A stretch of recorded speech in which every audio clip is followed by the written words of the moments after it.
Hello everyone, नमस्कार। Once again आपका स्वागत है इस चैनल में। मुझे काफी अच्छा लग रहा है आप मेरे चैनल को लाइक कर रहे हैं, सब्सक्राइब कर रहे हैं और जो भी क्वेरीज होता है उसको आप पूछते हैं और मैं इसको ट्राई करता हूं उसको सारे सवालों के रिप्लाई करने का। तो ऐसे बहुत सारे पेशेंट होते हैं जिनको due to certain medical conditions किसी न किसी रूप में एक आर्टिफिशियल डिवाइस का, that is the assistive device या फिर वॉकिंग एड का इस्तेमाल करना पड़ जाता है। ओके, सो इसके बहुत सारे कैटेगरी हैं like walker, stick, elbow crutch and the axillary crutch, tripod and tetrapod. Okay, so ये सारे मल्टीपल जो असिस्टिव डिवाइस होते हैं इनका बेसिक पर्पस क्या होता है? To provide the stability. जी हाँ फ्रेंड, जब लगता है कि हमारे लोअर लिम्ब में due to certain conditions strength नहीं है या ज्वाइंट में पेन हो रहा है या any kind of surgery perform हुआ है, तो यहाँ पे स्टैंड अप होने के लिए, सपोर्ट के लिए हमें इन सारे डिवाइसेस का वन बाय वन इस्तेमाल करना होता है। तो सबसे पहले यूज करते हैं जो कि मैक्सिमम स्टेबिलिटी प्रोवाइड करता हो, that is the axillary crutch, जिसको आम भाषा हम लोग बैसाखी के नाम से जानते हैं। तो आज इस वीडियो में मैं शेयर कर रहा हूं कि अगर बैसाखी का इस्तेमाल करना है तो बेसिक क्या क्या कॉमन मसल्स आपके स्ट्रांग होना चाहिए। अगर ये मसल स्ट्रांग नहीं रहेंगे तो आप ठीक से इस तरह के असिस्टिव डिवाइस का यूज नहीं कर पाएंगे। इट मींस आपको प्रॉपर बेस या स्टेबिलिटी जो है वो नहीं मिल पाएगा।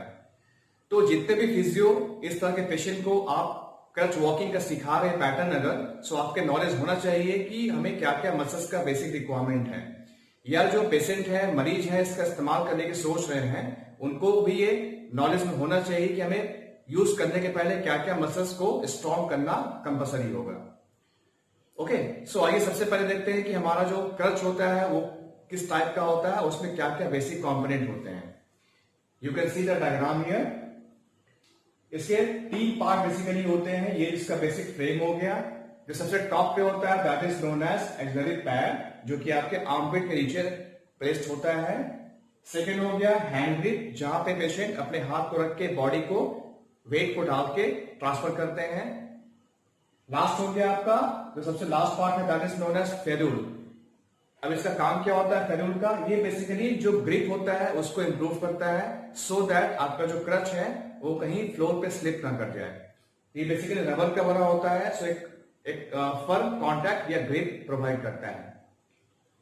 जो आपका एक्सिलरी पैड होता है इसका प्लेसमेंट कहां रखते हैं? तो जो आपका एक्सिला है उससे लगभग 5 सेंटीमीटर बिलो रखते हैं सो दैट एक्सिला में जो भी आपके वाइटल नर्व है, जैसे आपके ब्रैकियल प्लेक्सस हो गए, रेडियल नर्व हो गया, या जो एक्सिलरी नर्व होता है वो कंप्रेस नहीं हो जाए। वो कंप्रेस्ड होंगे तो जिस मसल्स को सप्लाई कर रहे हैं उनकी पैरालिसिस कॉज करती है। सो दैट ऑलवेज जो पैड होता है आपको एक्सिला से 5 सेंटीमीटर बिलो उसको प्लेस किया जाता है और इस पर हम वेट डालते नहीं है। पेशेंट को गाइड करना होता है, वेट सारा आपका रिस्ट पे और फिंगर पे आएगा। सो कभी भी आपके शोल्डर पर वेट अप्लाई नहीं करना है। Now come to the hand grip. इसका पोर्शन होता है at the level of the greater trochanter, जो आपके हिप जॉइंट में पेल्विस के पास जो बोन होता है उसके पार्ट होता है that is known as greater trochanter. ये उस लेवल पर लाई करता है। तो जो भी पर्सन का हाइट होगा, यहाँ पे आप देख सकते हैं कुछ पिन बने हुए होल्स होते हैं, तो इसके हाइट को हम अप या डाउन करके एडजस्ट कर सकते हैं। थर्ड हो गया, आप जो नीचे स्टिक वाला पार्ट देख रहे हैं यहां पे देख सकते हैं कि लेंथ का अगेन क्लिप बना होता है, इसको आप रोल करके अनरोल करेंगे। ओके, जो क्लिप होता है उसको अगेन किसी नेक्स्ट फोल्ड में डाल के आप इसके लेंथ को एडजस्ट कर सकते हैं। तो जिस पर्सन का जैसा हाइट होगा उसके अकॉर्डिंग आप इसके लेंथ को एडजस्ट कर सकते हैं। तो ये बेसिक कंपोनेंट होते हैं आपको एक्सिलरी क्रच के। सो फ्रेंड्स, आइए देखते हैं किस किस कंडीशन में नॉर्मली हम लोग इस टाइप के क्रच का इस्तेमाल करते हैं और इस क्रच का रिक्वायरमेंट क्या होता है। तो पहला कंडीशन हो गया पेन का। सो आपके लिम्ब में, लोअर लिम्ब में कहीं भी अगर पेन है, हिप ज्वाइंट हो, नी ज्वाइंट हो या एंकल ज्वाइंट हो, ड्यू टू एनी रीजन आपका ट्रॉमा हो गया है, चोट लग गया है, गिर गए हैं, स्प्रेन हो गया है, स्ट्रेन हो गया है, ओके, या आपका ज्वाइंट का ऑपरेशन हुआ है, इन सारे केस में आपको स्टैंड अप होने के लिए एक एक्सटर्नल सपोर्ट का रिक्वायरमेंट होता है। ओके, तो इन सारे पेनफुल कंडीशंस में, या सपोज आपकी ज्वाइंट की आर्थराइटिस हो गई है, हाईली पेनफुल ज्वाइंट हो गया है, आपका जो ज्वाइंट है वो वेट बेयर करने की कंडीशन में नहीं है, सो अगेन यहाँ पे सपोर्ट के लिए हमें इस टाइप का क्रच का इस्तेमाल करना होता है। नेक्स्ट हो गया any kind of fracture. Most common होता है फ्रैक्चर में, अगर ओल्ड एज में देखेंगे तो fracture neck of femur due to osteoporosis या एनी काइंड ऑफ ट्रॉमा। इसके अलावा मल्टीपल फ्रैक्चर होते हैं, सपोज पेल्विक का फ्रैक्चर हो गया है, फ्रैक्चर शाफ्ट ऑफ फीमर हो गया है, ओके, टिबिया फिबुला का फ्रैक्चर हो गया है, एंकल बोन का फ्रैक्चर हो गया है। इन सारे केस में अगेन जब फ्रैक्चर पार्ट आपका जो पीओपी कास्ट निकल गया है या जो ऑपरेशन किया गया है उसका फेज आपका ओवर हुआ है, स्टार्टिंग फेज, और जब लगता है कंडीशन के आप वॉकिंग फेज में आ सकते हैं तो स्टार्टिंग में आपको अगेन क्रच का इस्तेमाल करना होता है। ओके, नेक्स्ट हो गया आपका ज्वाइंट डिजीज। ऐसा कोई भी कंडीशन हो, सपोज आर्थराइटिस हो गया, इन्फेक्टिव आर्थराइटिस है, ऑस्टियोआर्थराइटिस है, रूमेटॉइड आर्थराइटिस है, इन सारे कंडीशंस में भी आपको यूज करना पड़ जाता है। नेक्स्ट हो गया मसल्स वीकनेस। ऐसे बहुत सारे कंडीशंस होते हैं जहां पे हमारे मसल्स वीक हो जाते हैं। सपोज अगर किसी का ऑपरेशन हुआ है उसके बाद भी मसल्स का यूज नहीं हुआ है, वीक पड़ जाते हैं। ऐसे बहुत सारे कंडीशंस जैसे पोलियो हो गया, सेरेब्रल पाल्सी हो गए, पार्किंसंस हो गए, हेमिप्लेजिक पेशेंट हो गए, स्पाइनल कॉर्ड इंजरी पेशेंट हो गए, यहाँ पे ऑटोमेटिक हमें मसल्स का जो पावर होता है वो डिमिनिश मिलता है, सो दैट उनका मसल्स जो लोअर लिम्ब का मसल्स है इतना स्ट्रॉन्ग इनफ नहीं है कि वो वेट बेयर करके नॉर्मल वॉकिंग अचीव कर सकते हैं। तो अगेन यहां भी हमें एक्सटर्नल सपोर्ट का रिक्वायरमेंट होता है। नेक्स्ट है अगर बैलेंस आपको डिस्टर्ब है तो okay, due to any medical condition हो या ओल्ड एज हो, अगर बैलेंस उसका प्रॉपर नहीं होगा, सपोज अटैक्सिक पेशेंट है या पार्किंसंस पेशेंट है, यहां भी आप देखते हैं कि पेशेंट का जो बैलेंस होता है वो डिस्टर्ब मिलता है। तो प्रॉपर बैलेंस के लिए हमें यहाँ पे एक एक्सटर्नल सपोर्ट का रिक्वायरमेंट है और क्रच आपको बेस्ट सपोर्टिव डिवाइस होता है। Next, any kind of injury to the limb. अगर आपके लोअर लिम्ब में कहीं चोट लगा हुआ है, any kind of road traffic accident हो गया है, कहीं स्लिप कर गए आप हैं, चोट लग गया है, इन सारे केस में अगेन जब तक उसका हीलिंग नॉर्मल नहीं हो पाता है, सो टिल देन हमें सपोर्ट का रिक्वायरमेंट होता है नॉर्मल वॉकिंग के लिए। Next, any kind of inflammatory conditions. ऐसे बहुत सारे केस होते हैं जहां पे ज्वाइंट का इन्फ्लामेशन हो जाता है, सपोज सेप्टिक आर्थराइटिस हो गया या इन्फेक्टिव आर्थराइटिस है, रूमेटॉइड आर्थराइटिस हो गया, इन सारे केस में इन्फ्लामेशन मिलता है और इतना हाईली पेनफुल ज्वाइंट होता है कि पेशेंट अपने ज्वाइंट पे नॉर्मल वे में वेट डाल के चल नहीं पाते हैं। सो यहां अगेन आपको रिक्वायरमेंट होता है सपोर्ट का।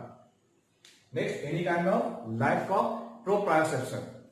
सो अगर पेशेंट का ज्वाइंट सेंस का लॉस हो गया है कि अपने फुट को रखना कहां है, वो डिस्टेंस को एक्चुअली जज नहीं कर पाते हैं, उनका जो बैलेंस कोऑर्डिनेशन है वो डिस्टर्ब हो गया है, सो अगेन यहाँ पे हमें असिस्टिव डिवाइस को देना होता है। ओके, सो कुछ कॉमन कंडीशंस हो गए लाइक पोलियो, फ्रैक्चर, एम्पुटेशन, अगर लोअर लिम्ब को कट करना पड़ा है ड्यू टू एनी रीजन, या फिर आपके स्ट्रेन हो गया, any kind of hip knee ankle injury है, या टोटल हिप का रिप्लेसमेंट हुआ है, या फिर टोटल नी का रिप्लेसमेंट हुआ है, या पेशेंट आपको सफर कर रहे हैं हेमिप्लेजिया से, लकवा के मरीज हैं, या स्पाइनल कॉर्ड की इंजरी हुई है, या पेशेंट आपके सेरेब्रल पाल्सी से सफर कर रहे हैं, या नी जॉइंट का मेनिस्कस या लिगामेंट का इंजरी हुआ है, या after any kind of operation in the lower limb. ये कुछ कॉमन स्टेजेस हैं जहां पे हमें इस तरह का सपोर्ट का रिक्वायरमेंट होता है इनिशियल फेज में। तो मैं आपको बता दूं, among all the type of assistive device जो एक्सिलरी क्रच होता है वो सबसे ज्यादा स्टेबिलिटी प्रोवाइड करता है। इसका रेशियो होता है 80% ऑफ द स्टेबिलिटी। तो यू कैन सिंपली जज कि हमें स्टार्टिंग में किस टाइप के वॉकिंग डिवाइस को लेना चाहिए। अगर बैलेंस डिस्टर्ब है, ओल्ड एज पेशेंट होता है, वहां पे हम यूज करते हैं पहले वॉकर का, बट अगर गेट ट्रेनिंग कराना है वहां बेस्ट होता है हमारे लिए एक्सिलरी क्रच का यूज करना। सो फ्रेंड्स, आइए देखते हैं क्या क्या कॉमन मसल्स हैं जिसका स्ट्रॉन्ग होना कंपल्सरी है before using the crutch. Because crutch को होल्ड करने में और यूज करने में इन सारे मसल्स का मेन रोल प्ले होता है। सो बिफोर यूजिंग और रिकमेंडिंग दिस क्रच, हम इन सारे मसल्स को प्रॉपरली असेसमेंट करना होता है। बीइंग फिजियो, इन सारे मसल्स का एमएमटी परफॉर्म करके हम देखेंगे कि ये मसल्स हमें नॉर्मल कंडीशन में है या नहीं। इनकेस अगर मसल्स पावर आपका एडिक्वेट नहीं है तो पहले हमें उसको स्ट्रेनिंग करा के स्ट्रॉन्ग करना होगा, आफ्टर देन हमें पेशेंट को क्रच प्रोवाइड करना चाहिए। So what are the common muscles, let's see. First हो गया शोल्डर में डिप्रेशन।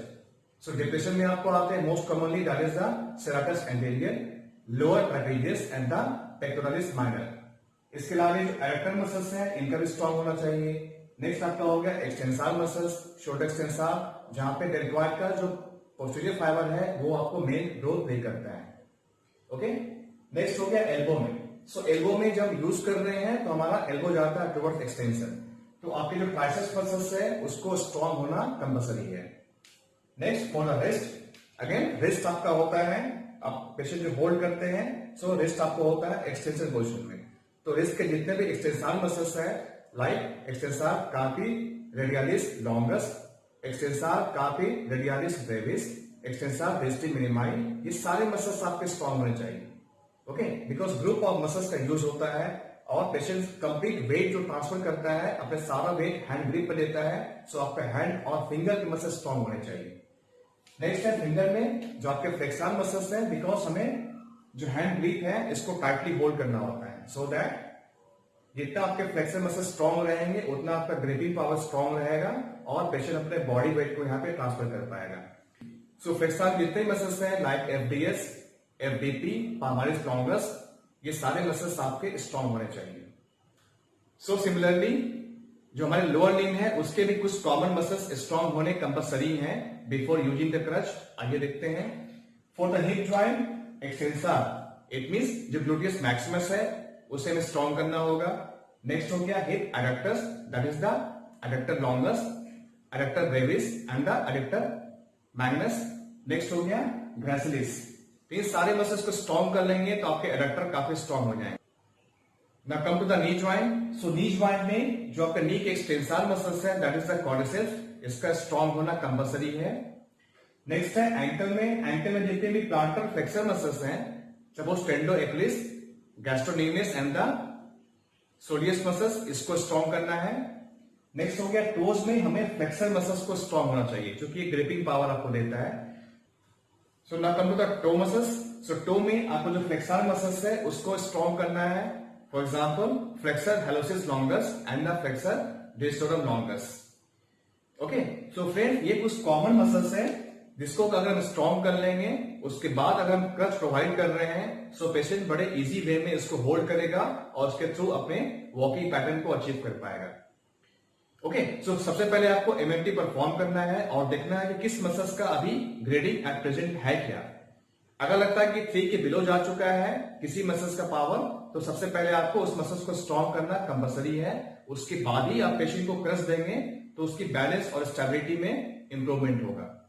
ओके, तो मसल्स को स्ट्रॉन्ग करने का तरीका आप जानते हैं। कुछ कॉमन तरीका होता है by using the weight cuff, by using the spring, by using the suspension therapy, okay, by using the active resisted exercise, okay, then the technique of PRE or the technique of PNF, ये कुछ common technique है जिनका use करके हम अपने muscles को strong कर सकते हैं। ओके, सो जितने भी फिजियो हैं सबसे पहले ट्राई करें इन सारे मसल्स का आप एमएमटी परफॉर्म कर लें और जहां रिक्वायरमेंट है उस मसल्स को पहले स्ट्रॉन्ग करें। आफ्टर दैट आप जो क्रच है उस पेशेंट को रिकमेंड करेंगे तो पेशेंट को कोई डिस्कंफर्ट नहीं होगा। ओके, उसका जो बैलेंस कोऑर्डिनेशन है वो मेंटेन रहेगा और पेशेंट का रिकवरी फास्ट होता है। आई होप ये वीडियो भी आपके लिए काफी हेल्पिंग होगा। आपको कुछ की मसल्स के बारे में मालूम हुआ है, इसका यूज करके आप पेशेंट का रिकवरी को as soon as possible regain कर पाएंगे। ओके फ्रेंड्स, तो आप इस सारे टेक्निक का यूज करें अपने ट्रीटमेंट प्रोटोकॉल में और आप देखेंगे कि पेशेंट का रिकवरी बहुत अच्छे से और अर्ली स्टेज में हो पा रहा है। So best wishes for that, and once again thank you very much for watching my video and encouraging me by subscribing and liking the channel. So once again, thanks a lot.